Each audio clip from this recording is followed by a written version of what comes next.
Die hat keinen Zweig. Ich habe schon mit gewaschen. Noch waschen. Ja. Das können wir jetzt nicht. Ja, was ist denn dabei? Erstmal Wette nicht dabei. Ja, aber ja, erstmal. Aber auf jeden Fall gehen und dann hast du. Ich habe auf jeden Fall dabei. Achso. Das darfst du nicht.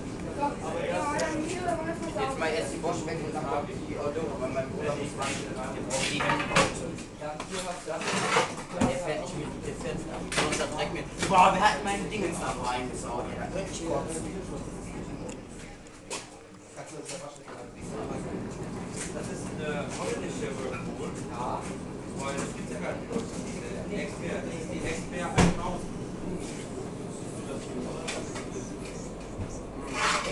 Ja, und dann heißen die nicht Miele B, sondern Miele Expert V.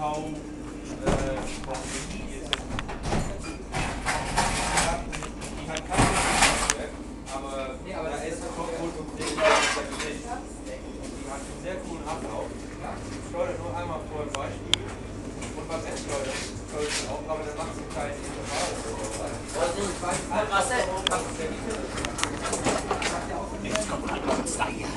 Nee, die macht ja nicht da. Nicht dagegen fahren. Ja.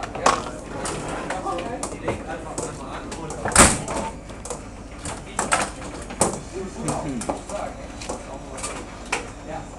ja, und der NEC ist. William, ist da nur der LTC oder hat ein Thermostat? NEC mit. Hab ich mit? Hast du mit? LTC-Führer habe ich. Ja, ist aus Plastik. Und das Flügel.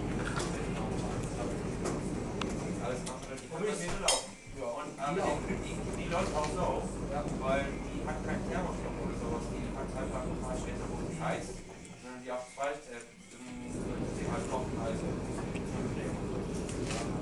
Hier, ich habe immer mit der Wahlsteuer gemacht, da machst du vorne Wettsteuer, weil sonst läuft die das. Dann läuft die komplett. Ja, ja. Und dann läuft die so ganz langsam. Oder wir hast auch manchmal so langsam laufen, dann ist es einfach so genau, hin und her geschwingt.